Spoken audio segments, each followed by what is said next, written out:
Hello everyone, it's Jamie and welcome back to my channel and welcome to another cross-stitching update video. In this video I will be showing I think 5 cross-stitch pieces. I have them all in a stack here. I will be showing a small amount of knitting and then also I will be showing or talking about reading because I love reading in the summer. I don't stitch a lot outside during the summer because I have Pattern Keeper on my laptop. If you don't know how to do that, there is a website you go to called bluestacks.com and you can put Pattern Keeper onto a PC and possibly Mac. I don't know anything about Apple products. I'm going to be serious. But yeah, you can put Android apps onto a PC if you use the app BlueStacks, and it's very easy to download. So I use Pattern Keepers only on a laptop, that's it. I could use it on my phone, but the screen would be very small, so I don't tend to do that. So I don't end up stitching outside just because I would have to bring my laptop out. I'd be bringing like half of my house outside with me if I wanted to stitch outside, just because I am very spoiled now. I have like, you know, all like the apps and I have a stand, and so now I just can't stitch without my comforts, you know. But anyways, so the first thing that I will show, let's see, is I will start with this one. So the first one I will show is on Sundays. There is the show House of the Dragon, and I love that show. It is a show that is a before what happened before Game of Thrones, you know, like 200 years before Game of Thrones, what happened with the Targaryens, you know. So I love it. I love all the shows. Just if they kept giving me more, I would watch them all. I know that they're also making another show, I think, about, there was a book, I think the book was called The Hedge Knight, and it was about Dunk and Egg, who Dunk was a knight and Egg was his squire, I think, and there was a book about that. The book was very good, and I think they are making that into a show, so I'm just like, keep giving me the shows, and it also gives me time to stitch on my Game of Thrones pieces. So I worked on this last Sunday. It is currently Sunday right now, which means later I will be stitching on this piece again, which I'm very excited about, and I just folded this so you can't really see it. Here is my progress on this Game of Thrones piece. This one is from Tilton Crafts. It is retired. This is where I am. I was working on this background up here, and you can kind of see maybe that there's like some like little spikies that are going to be the Iron Throne that's in the background coming up here in the section. And it's also going a lot faster because I switched this from full cross to tent stitch. So this section over here, the corner, was 1/1 full cross on 28 count, and then I switched it to 2/1 tent stitch over here somewhere, and it goes so much faster now. So I think during the episode last week, I think I did like 500 stitches because like it's tent stitch, which is a half cross, so it goes faster anyways, and then the background is not that many colors, so you can just kind of pick a color and then just like fly through a section. So I was able to get so much done, which is good because this piece is huge. Like, this is the fabric, and all I have done is this little corner. So that was Game of Thrones. The next piece that I will show is Tonight We Ride, which is by Lane Stitchery. This is a piece that I want to have finished this summer. I'm getting really close. Like, I think there's like 2,000-ish stitches left. I don't remember exactly where it's at. And so it's very close to being finished, but I also am not feeling motivated to work on it right now. And I think it's because I really just want to work on full coverage. Like, full coverage is what I want to do right now. And so it's hard to find the motivation for this.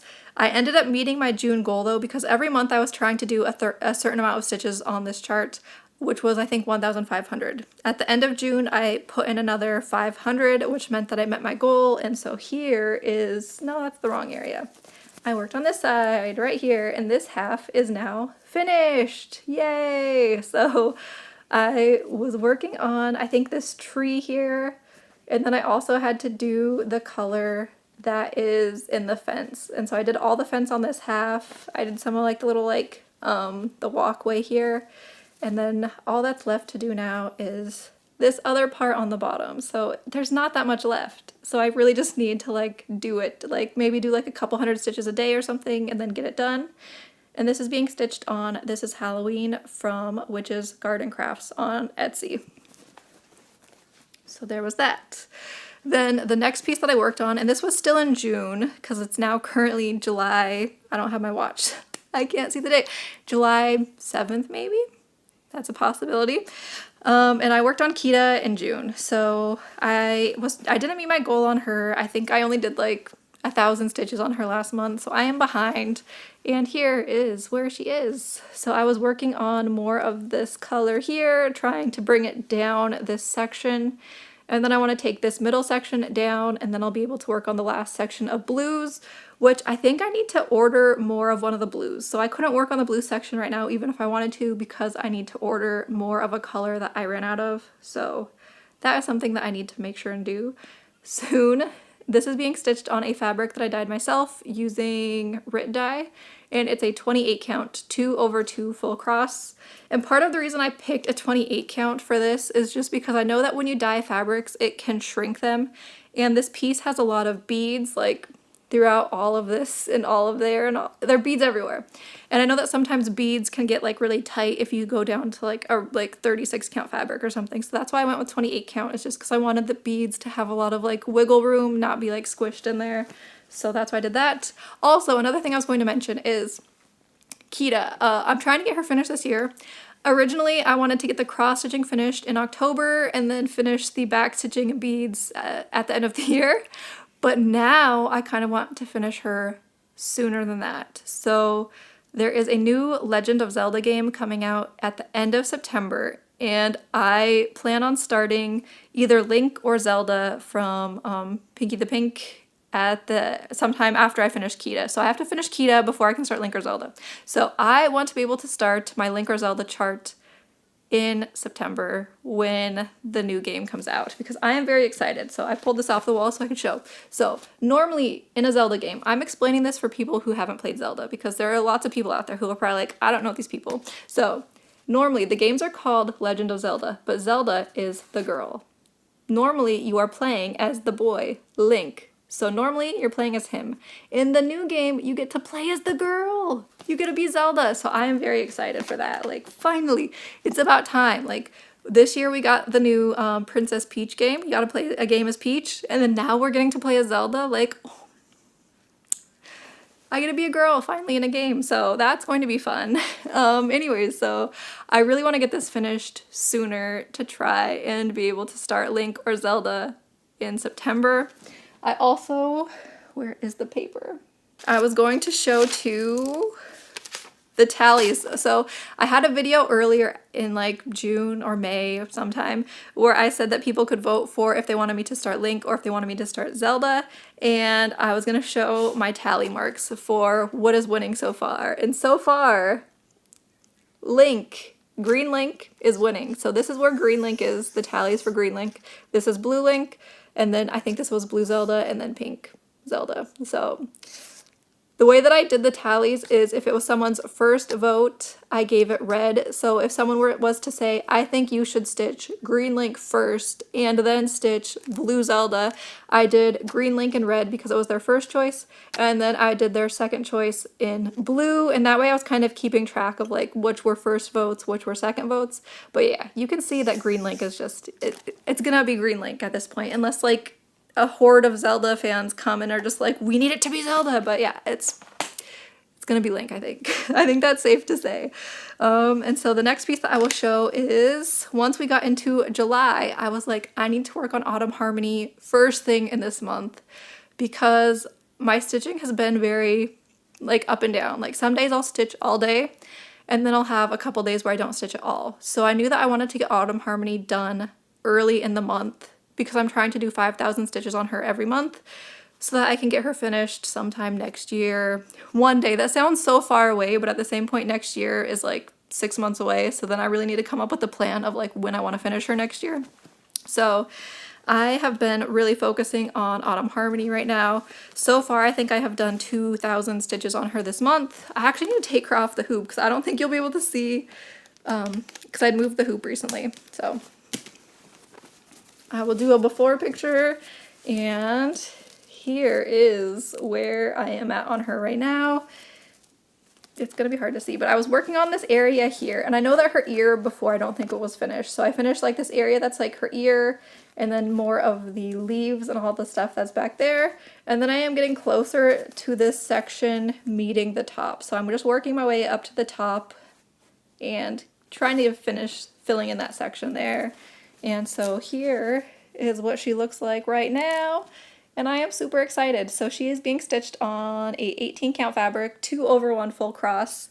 Because it is full cross, it does take a while to get stitching done on her. So like, for example, I mentioned Game of Thrones and that it's half cross. In the time that I watched House of the Dragon, I was able to do like 400 or 500 stitches. Working on this, it takes me so long to do like 200 stitches. It takes me like a couple hours probably.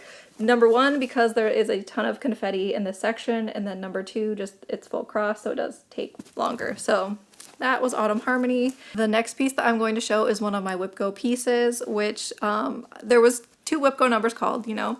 One of them is a piece that I could just work on, and then the other one that was called was my Sailor Moon piece that I retired. So I need to decide this month what I want to replace Sailor Moon with. So there was a chart, it was Sailor Moon by Tilton Crafts. I decided I was going to quit working on it like earlier in the year just because it was a huge chart, like it was like 500,000 stitches or something, and it was not something that I was realistically going to take the time and finish, so I quit. I need to decide now what I want to replace it with, and I'm thinking I might replace it with a new start, and I'm really tempted to start Herbalist Helper, which is I think artwork by Ivy Dollamore from Unconventional X Stitch. So that's one thing that I'm thinking about doing, but I need to like figure out exactly what I want to start. So there's that. But the piece that I ended up working on this weekend, Dark Cinderella from Pain Free Crafts, and I think it's artwork by Barrett Biggers, I don't remember. I need to look at that. So here is where I am. This is on 32 count fabric, 1/1 tent stitch, which some of the areas here, the coverage isn't great where the dark colors are, but it's going to be fine. I'm kind of tempted to switch the dark colors in this chart to CXC because CXC does give slightly better coverage, but it's fine. And this is a chart where I had originally been stitching it on the diagonal. But then I kind of left the diagonal because of the way that the colors in this chart go. They really just kind of flow down, you know, like the section that's dark, like there's going to be a harsh dark line like here, and then it's going to be all dark. And so stitching it diagonally means you end up kind of ending the colors and switching colors a lot more because the colors don't flow diagonally, they flow down, if that makes sense. So I kind of have left the diagonal for a little bit, just we'll see what ends up happening. So that was all of my cross stitch. I'm gonna put that over there. The next thing I will show is I did a tiny bit of knitting, and I actually got super frustrated with the knitting for like the first time. I don't think I've ever been this frustrated. So I had mentioned before that my daughter had picked out this yarn. It is from, I can't remember the company, I think Geektastic Fibers, something like that. I don't have one by me. Anyways, she had picked out yarn. I showed it in my last video. She picked out these colors and she wanted leg warmers. So I found a leg warmers pattern. And first of all, I will say this. I need to eat my words, like need to eat them. Because I had mentioned in a different video, I was like, I will never do a full garment that is ribbed. And I said that. And then she picked out leg warmers that are just like, the ones she liked are ribbed from the top to the bottom, all the way through, ribbed. And so yeah, I am stitching some leg warmers that are fully ribbed because she wanted them, and why not? So I figure I'll just get better, hopefully. Anyways, that was not what made me mad though. Is what upset me and frustrated me was I tried to do these 2 at a time on one circular needle using magic loop. I was getting so frustrated with setting it up that I messed up like 3 times. I think I finally had it, but it was so fiddly the way that you're like always moving the, like you're always having to like rearrange the cable, and you're always having to like rearrange the stitches that you're working on. And I got so frustrated. So I am stitching them 2 at a time, but I am stitching them separately on like their own little circular needles. So that's what I ended up doing. I was like, I do want to do them both at the same time so that I'm not like finished with one and then having to start another one. So I actually separated the yarn into 2 separate cakes that are both the same weight. I had a scale and everything, and then I have been going back and forth. So this one has more done, and then I have this other one that, you know, has less. But the pattern that I found for these was actually for like children that's like 5. Like that was what the pattern was made for. It was like a lady just made them for like her 4 or 5-year-old. And so I had to kind of adjust it to be for bigger kids because my daughter is 9. So I added a few more stitches to it, so hopefully it's not too big. But the pattern also mentioned putting elastic at the top just to make it a little bit more snug at the top. So I will probably end up doing that. But yeah, there they are. Little tiny leg warmers. And like I said, that magic loop 2 at a time sock thing was just, it was getting to me. I was watching so many videos, and the first part that I messed up was when you are setting them up. You cast on for half of one sock, you cast on for all of the second one, and then you cast on for the second half of the first, like, leg warmer. I said sock, I think, but leg warmer. And I somehow, when I finally went to connect them after I cast on, I twisted the stitches, and so they were twisted. And I was just like, and so that was like the first little disaster, and so I was like frustrated by that. And then something else happened the second time because I tried to do it again, and I tried to do Crazy Sock Lady has a video where she has it to where you cast on one leg warm, or one sock, because it's a sock video. You cast on one sock on a separate needle, so you cast on like a little circular one, and then you start your other one on the larger cable that you want to use for putting everything on. And then once you get to a certain point, you like put them all together. You know, you have like your long cable that already has the sock on it, and then you put your other stitches from this one onto the big one. And I somehow messed that up to where the yarn, your working yarn on the inside one was in the wrong spot. And I was just like, I quit. I quit. That wasn't actually when I quit. I decided, I was like, I'm going to keep figuring this out. I undid things and I got it figured out to where like the working yarn was in the right place. And then I started doing the actual like knitting them both, and I wasn't liking it because I was getting the big space in between where like the stitches are like split in half. So like your front and your back, I was getting like the laddering on the sides. So I ended up quitting, and I was just like, I have 2 little circulars and I'll just use those and it'll be fine. They'll be done at the same time. It's fine. It'll be easier. So that's what I ended up doing. So that was all my knitting. In terms of reading, I had mentioned that I was going to start the Throne of Glass series, which is by Sarah J. Maas, and I listened to the first audiobook and I loved it. It was amazing. It was great. It's about a girl, yes, she's like 17 or 18. She's like ridiculously young, because in all the books, the main character is like 12, and you're like, okay, I guess. Anyways, so the main character, she's an assassin. She ended up in this like camp because she like, you know, had committed crimes, and she got charged for them. And then there is this contest to be the king's champion, and she gets put into it, and the whole book is just about like who will win the little game. But then obviously there's like a love story, which I will say I don't love. Sarah J. Maas likes a good love triangle, and I don't, because in the A Court of Thorn and Roses, like in the first and second book, you have the whole thing with like Tamlin and Rhys, and I was always just kind of like, do we have to do this? Because I always feel bad for the other person. And then in in Throne of Glass, there's like another little love triangle of like, there's like 2 characters where like you can tell there's clearly like feelings going on for both, and I'm like, we cannot keep doing this because I always feel bad for the other person.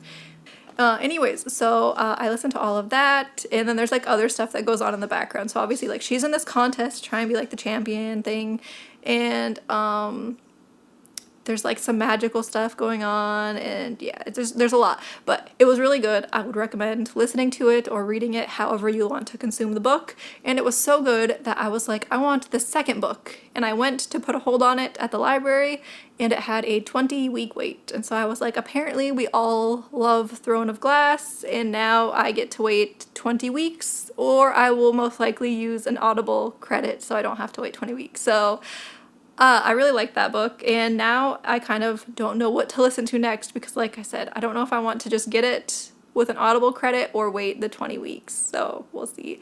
I did start listening to Gideon the Ninth, which I don't remember who the author is, but that book is on Audible. Like, you don't have to pay for it, I think. Like, as long as you have like an Audible membership, I think it is part like a free book or something. They also have the Bridgerton series, all of them on there. You don't have to use credits or anything. So that is how I was listening to some of the Bridgerton books. It is on Audible. But yeah, Gideon the Ninth, I'm not sure how I feel about it. It seems very complicated right now. And so I can't even really give a description on it because, like I said, it's like complicated. So that. Physical books.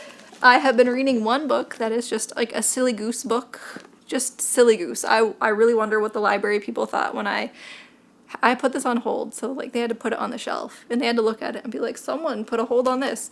It's The Time I Got Drunk and Saved a Demon. And yeah, and look at the cover. It's great. This is like very like easy, chill, like not serious book. So there is a girl named Cinnamon. Her family owns a spice farm. And she ends up meeting this demon, and they need to break these little things because there is someone who put a curse over the demons, so the demons are like being bad, but they don't want to be bad. And the cinnamon made them good. Like the one guy that she meets, he was like trying to kill her, but then she hit him with cinnamon and he came to his senses and he became normal. So cinnamon saved him. So yeah, it's just a silly book. And I just, like I said, I question what the people at the library thought. They also have another book in this series that is called That Time I Got Drunk and Yeeted a Love Potion at a Werewolf. So I might get that one next. There's two other books down there. And the author is covered up. The author is Kimberly Lemming. So that one I am only like partway through, so I'm not done yet. I'm assuming that they're going to save, you know, the world, save the demons, and it will all end up being great. But, you know, we have to wait and see. So there's that one. And then this is one that I haven't started reading yet, but I am very excited about because I put it on hold in February and I think I just got it now. And I also looked at the ebook on the Libby app, and the holds on that book, there were 1,000 people waiting for this book. And it is The Women by Kristin. So I am excited about this one. I think I will be reading this eventually. If you read it, how was it? Is it good? Because, like I said, I've been waiting since February. It's June, so that is all that I have for this video, though. I don't know when I'll be back with another video. Also, this video is probably a mess, and that part of that is like it's hot. It was 90 degrees outside. I don't have air conditioning because I'm in Washington, Western Washington to be specific, because the weather is very different in Eastern Washington versus Western Washington. So Eastern Washington tends to get like really like colder in the winter, they get hotter in the summer, and they have more of like extreme weathers. Western Washington is usually more like moderate. Like our winter is like gray and rainy, drizzly, like 40s and 50s. Like we don't get too much snow, like moderate. You know, just it's gray and rainy all the time. And then that usually happens into like the summer, spring area. So like June was very gray. It was very rainy. Like my plants were not growing because I have some plants that I'm trying to grow. I have tomatoes, peppers, beans, strawberries, some other stuff. None of them were growing like at all in June. They just like were sitting there like,